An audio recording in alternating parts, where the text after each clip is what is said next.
नहीं कह रहा, उस समय का बार बोलते हैं हमारे पास सारी कतरने हैं।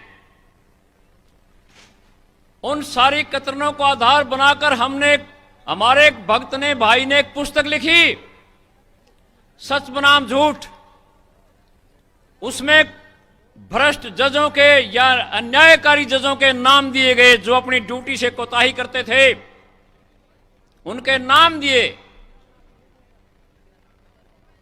उन फोटों को लगाया जो जातियां हुई भक्तों के साथ। लेकिन पुलिस प्रशासन और तत्कालीन जज मूक दर्शक बने बैठे रहे। किसी ने यह जहमत नहीं उठाई कि नए सामाजिक तत्वों के खिलाफ मुकदमे दायर किए जाएं, क्योंकि वो सरकार के द्वारा भेजे गए थे। हो सकता है सरकार के द्वारा आज भी इस रैली में कुछ बैठे हों। उनसे हमारा ये कहना है कि अपनी इन गंदी आदतों को छोड़कर ज्ञान के आधार पर अपना रास्ता बदलकर अच्छे आदमी का जीवन जीने की चेष्टा करें। इन सारी कार्रवाई को देखते हुए देश के विभिन्न जगहों पर कुछ संत रामपाल जी के शिष्य तथा कुछ ऐसी ही विचारधारा रखने वाले जो संत रामपाल जी के शिष्य नहीं हैं,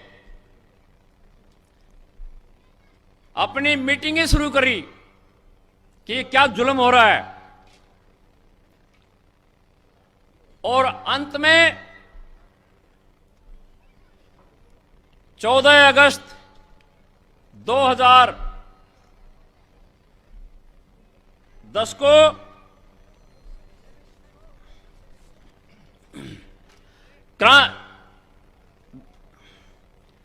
राजनीतिक, प्रशासनिक और न्यायालय की असहनीय बर्बरता का मुकाबला करने के लिए संत रामपाल जी के शिष्य यानी हम लोग और हमारे से विचार मेल खाने वाले अन्य लोग जो बाद में शिष्य भी बन गए होंगे, इकट्ठे हुए रोहतक के मानसरोवर पार्क में। वहां चर्चा हुई सारी बात पर।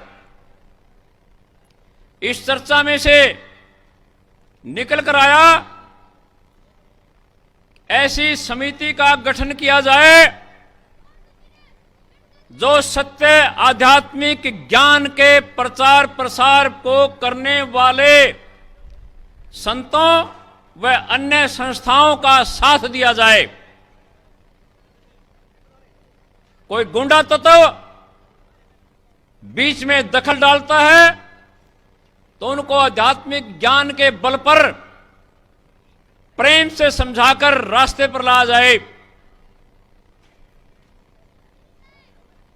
बहुत जद्दोजहद के बाद राष्ट्रीय समाज सेवा समिति का गठन हुआ और वहां उपस्थित सदस्यों ने, अन्य सभी भक्तजनों ने और जो बिना भगत थे वे भी, सबने मिलकर सर्वसम्मति से राष्ट्रीय समाज सेवा समिति की कार्यकारिणी का गठन किया गया, जिसके प्रधान भगत रामकुमार दास जी ढाका को चुना गया।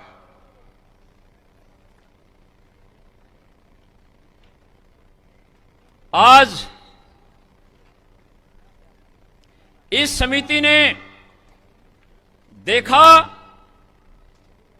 कि सच बनाम झूठ नामक पुस्तक लिखने पर भी जजों के, यानी भ्रष्ट जजों के, सभी नहीं, बहुत अच्छे लोग हैं, बहुत न्यायकारी भी हैं, लेकिन अन्यायकारी जजों ने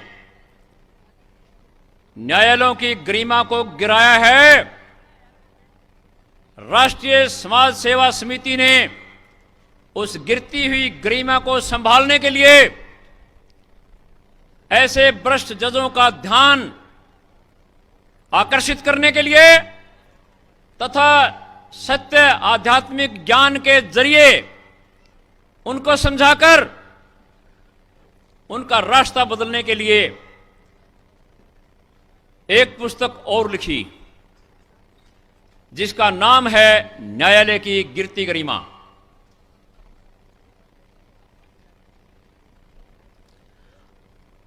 जिन भ्रष्ट जजों के नाम डाले गए हैं,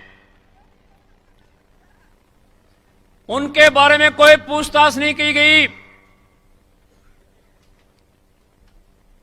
बल्कि उनके कहने से उनके बचाव में माननीय उच्च न्यायालय पंजाब एंड हरियाणा ने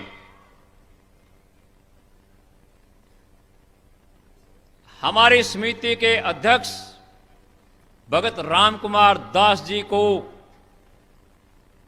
एक नोटिस भेजा, उसके बाद उनका सम्मन भेजा और उन्हें आज दिनांक 24/9/2014 को निजी तौर से, जैसे अंग्रेजी में इन पर्सन बोलते हैं, निजी तौर से हाई कोर्ट के जज माननीय भल्ला जी की कोर्ट नंबर 6 में उपस्थित होने के लिए कहा गया। हमारे प्रधान जी आज वहां उपस्थित होने के लिए गए हुए हैं।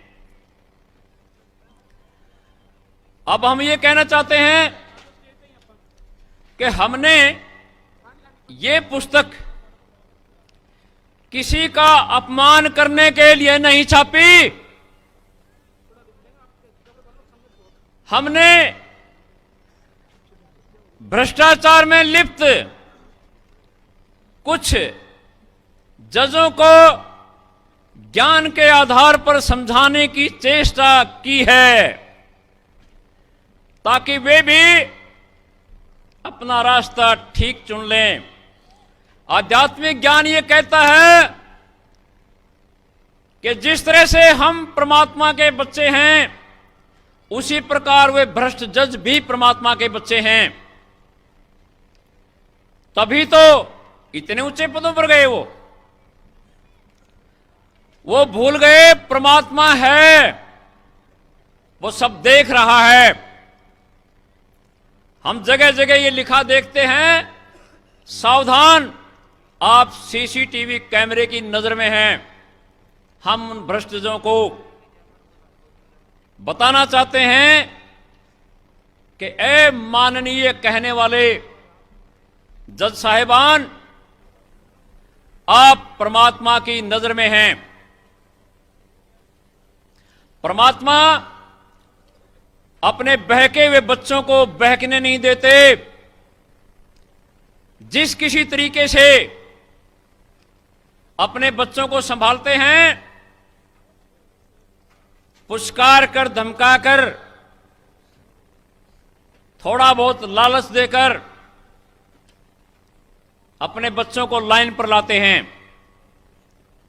इसी प्रयास में हमने संत रामपाल जी के ज्ञान से प्रेरित होकर यह पुस्तक लिखी और भ्रष्ट जजों को, जो हमारे ही भाई हैं, कोई अलग नहीं हैं, चाहे आज वो न्याय की कुर्सी पर बैठे हैं, कर नहीं पा रहे, अलग बात है।